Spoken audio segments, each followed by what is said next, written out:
Hey guys, welcome back to my channel, The ENT Resident. Today we'll be doing a short discussion on another malignant salivary gland tumor, and that is adenoid cystic carcinoma. We'll talk about some MCQ points, very vital points you need to know regarding this carcinoma, and then we'll talk about what are the sites involved, how does it present as, how will we investigate and treat the case. You can also now purchase my notes. I have added links in the description. Okay, so let's get started. So, what is adenoid cystic carcinoma? So, this is a malignant epithelial salivary gland tumor which is slow growing. So, this is a very characteristic feature, but at the same time, it is very aggressive and it has a remarkable capacity for recurrence and perineural invasion. So, these are some very important MCQ points. This is a slow growing malignant tumor, but very aggressive, very highly recurrent, and it also has a capacity for perineural invasion. Earlier, it was also known as cylindroma because of its histological structure, also known as adenoid cystic basal cell carcinoma previously, but now we only know it as adenoid cystic carcinoma. So, this carcinoma is actually characterized by two kinds of cells. It has proliferation of the ductal cells and also proliferation of the myoepithelial cells. And as they proliferate, they have three different histological patterns that it is arranged as. One is the cribriform pattern, which is the most common pattern. Second is the tubular pattern. And third is the solid pattern. Now, the solid pattern is the one which is the most aggressive kind of variety that we see. And they are also the one that are most recurrent. We'll talk about histology in more details in a little bit. Other than this, the next important MCQ point to know here is this is actually the second most common malignant salivary gland tumor. So, what is the first most common malignant salivary gland tumor? Most common one is mucoepidermoid carcinoma. So, this is our second most common. But there is also some literature that does say that it could also be the fifth most common. So, that's a little bit of like unclear information over there. Next MCQ point is this is the most common tumor which involves the submandibular gland. So, the most common site of adenoid cystic carcinoma is not the submandibular gland, but rather it is a minor salivary glands. However, if we just look at submandibular gland, this is the most common tumor that occurs over there. So, adenoid cystic carcinoma comprises about 10% of all salivary gland tumors. The common age group is 5th to 7th decade, and as usual, we have a female preponderance over here. Now let's talk about the histogenesis of this tumor. As I've explained before in my video on malignant epithelial salivary gland tumors, where I spoke about the reserve cell theory, which states that there are these reserved intercalated duct reserve cells which are pluripotent in nature. These cells are responsible for differentiating into luminal and abdominal components, which is the ductal and the myoepithelial components. So, different types of differentiation happening here leads to the development of these tumor cells. And the most common gene related alteration that is involved over here is MYB NFIB gene fusion, which we see in 60 to 70% cases. But if it is negative in MYB negative tumors, in that case, a lot of them also exhibit MYB L1 fusion. So that's about the histogenesis, which goes according to the reserve cell theory. Now let's talk about the most important part, which is the histology. So let's talk about the gross features first. So this is a very poorly encapsulated tumor, which is why this is also very highly recurrent because it is not encapsulated or like held together by a capsule. It looks firm and gray white in color. And when we look at the cut section, we see that it is solid with small cystic spaces, thereby giving it a very Swiss cheese appearance. So we'll talk about the Swiss cheese appearance in just a little bit. So, coming to microscopy, as I said, the adenoid cystic carcinoma actually consists of proliferation of the ductal cells as well as the myoepithelial cells. Now, these cells, these two types of cells, they're arranged in different patterns and they form these three different histological patterns. I mentioned about the cribriform, tubular, and solid pattern. How do we remember this? If you remember TCS, T is for tubular, C is for cribriform, S is for solid. Now, cribriform pattern is actually the most common pattern that we see over here and is a classic appearance. This classic appearance will be the Swiss cheese appearance. Then is the tubular and then is solid. Usually, in any kind of tumor, we see a mix of all these patterns. So, whichever pattern is the most predominant one, that's how we classify it as. So, first, let's look at the most common pattern or the most classic pattern, which is the cribriform pattern. So, on our left over here, let's look, on our right over here, let's look at the image over here. So, we can see there's a variable sized islands of basaloid cells with interspersed cystic spaces. So you can see these are the cystic spaces and surrounding these are the basaloid cells. So you can see there's multiple cystic spaces over here surrounded by basaloid cells. These cystic spaces, if you look at it, it has a very Swiss cheese appearance. Let's look at the image over here, the typical Tom and Jerry image over here. You can see that this is what a Swiss cheese looks like. These are the cystic spaces and they are lined with the basaloid cells. So that's a similar pattern that we are seeing over here. That is why this is known as a Swiss cheese appearance.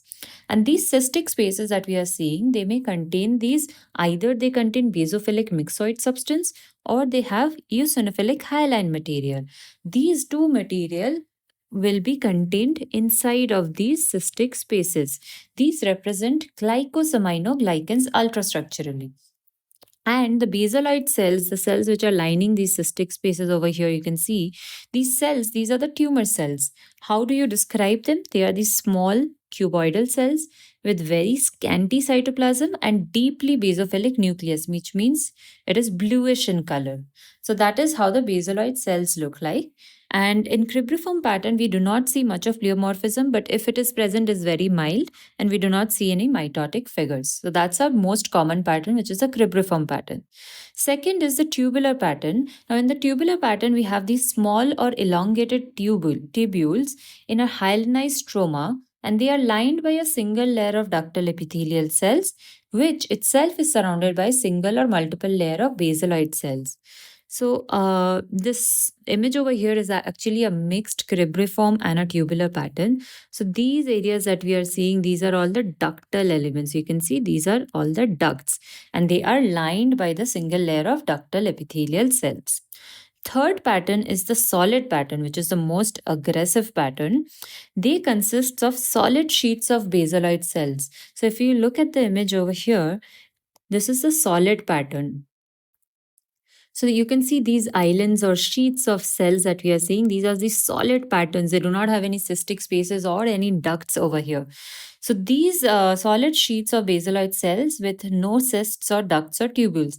And the basaloid cells that we see over here, they actually have cellular pleomorphism, mitotic figures, and coagulative necrosis. So these are all features which are very aggressive. So you can see why the solid pattern is the most aggressive type over here. And this pattern is also the one which shows the highest recurrence. So these three are a different histological patterns that we see over in adenoid cystic carcinoma. And how do we remember them? You remember TCS.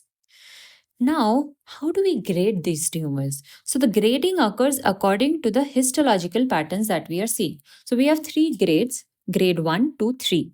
So grade 1 is when we see mixed cribriform tubular pattern, there are no solid islands. So it is important to remember that solid islands will not be present at all in grade 1 and there's also no pleomorphism. So this is the low grade basically. Next is grade 2, which is the intermediate grade. Here also we see a mixed cribriform tubular pattern, but we also see solid islands. But solid islands will be less than 30%. That is important to remember. And we have mild pleomorphism. So this is the intermediate grade. And last of all is grade 3, where we see a more than 30% solid pattern, and we'll also have pleomorphism, mitotic figures, and necrosis. So all of these features are high grade. So that's how we grade adenoid cystic carcinoma based on the histological pattern they are exhibiting. Now, next, moving on to what are the sites it involves. So, the most common site of Adenoid cystic carcinoma is a minor salivary gland, which is involved in about 50 to 60% cases.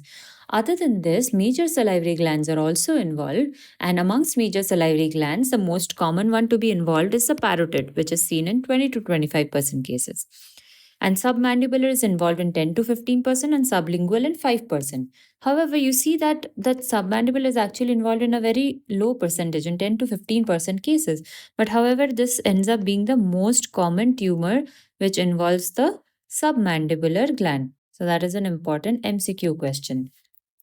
So amongst minor salivary gland, the most common site is the palate, and the second most common is paranasal sinuses. Other than this, it can also involve the lower lip, buccal mucosa, tongue, floor of mouth, etc. But the most common site out of all is the palate. So that's about the location. Now let's talk about how will this case present as. So this will have a slow growing, because that's an important feature of this, slow growing firm mass. And pain will start very early in these cases. So we know that benign tumors are typically painless. Pain is actually a feature of malignancy over here. So local pain will start very early. Initially, it will be a low grade dull pain. Later, as the lesion keeps advancing, you'll also find numbness. If it is involving the parotid, we'll have facial nerve paralysis. And because this is not an encapsulated tumor, this also has very local invasion and fixation to deeper structures. Hence, we know that this tumor is actually very aggressive. And if a minor salivary gland is involved, especially say the palate, we'll be seeing surface ulceration occurring. And one of the most important features over here is perineural invasion. So, what is perineural invasion? If you look at the image over here, these are these nerve filaments. So, multiple nerve filaments, they are enclosed by this sheath. Then that sheath is known as perineurium. And adenoid cystic carcinoma has this capacity to invade this perineurium, and this method, the phenomena that happens over here, this is known as neurotropism. And this is the reason why it can easily spread perineural through the perineural invasion, and it is also very recurrent and aggressive tumor. And this perineural invasion is the reason why this carcinoma is also notorious for skip lesions. So that's about the perineural invasion. Other than this, regional lymph node involvement is very rare, and distant metastasis can involve lung, bone, and liver. Lung, bone being the more common sites. So that's how adenoid cystic carcinoma will present. Now let's talk about how are we going to investigate the disease. So coming to investigation, ultrasound would be our first line imaging, and this will also help us in guiding for doing the FNSC. Then CT scan or MRI. Amongst this, MRI will be the gold standard because of soft tissue delineation. So CT MRI will help us in determining what is the local spread or extent of the disease. If there's any deep lobe involvement in case of parotid, if there is invasion of the bone, skull base, or perineural spread. Perineural spread will be best seen on MRI. So that's the reason we do CT scan or an MRI. We'll do a contrast enhanced one. Next is PET CT, which will help us in stage and detect distant metastasis. FNSC will be diagnostic from its histology, and biopsy will confirm the histological pattern, grading, and perineural invasion. So that's about our investigations. Lastly, coming to treatment. Surgery is our only mode of treatment over here, with some post-operative adjuvant radiotherapy in selected cases. So in terms of surgery, whatever gland it involves, we'll perform a wide local excision or a total gland removal with clear margins. We'll try to keep more than 1 centimeter margin if possible. And if any bone involvement is there, like the palate, maxilla, or the mandible, then we do a bone resection as well. In case of parotid, we'll try to preserve the facial nerve unless it has been infiltrated. Next, coming to neck dissection, if we find a clinically positive nodes, then we'll definitely do an elective neck dissection, therapeutic neck dissection. And if it is clinically node negative, in that case, we usually do not perform a neck dissection unless in specific cases. So, if in a clinically negative case, we'll only perform a neck dissection if it is a high grade tumor, or if it is an advanced stage, or if it involves a submandibular or sublingual gland as a primary. Next is adjuvant radiotherapy. The indications of adjuvant radiotherapy after performing the surgery would be if there is positive or close margins, perineural invasion, if it is high grade or an advanced stage, if there is bone invasion or soft tissue extension. These are the indications of postoperative adjuvant radiotherapy. Lastly, chemotherapy has a very limited role. Maybe it can be used as a palliative measure. We have seen that to cisplatin, doxorubicin, and cyclophosphamide, there's a good response, but the duration of the response is actually very short lived. So that's about our treatment. Last of all, we'll discuss about what are the important prognostic factors to look at over here. So prognostic factor, the most important one here is histological grade. If we find a solid solid pattern of histological pattern, and if it is grade 3, that's actually a worse prognosis. Next is perineural and vascular invasion is also a bad prognostic factor. Margin status is also a factor. Stage at presentation and site.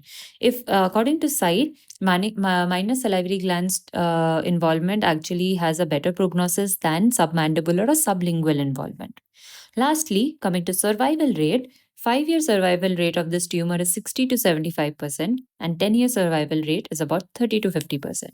So that's all about adenoid cystic carcinoma. If you have any further questions on this, please note them down in the comment section and I'll get back to you.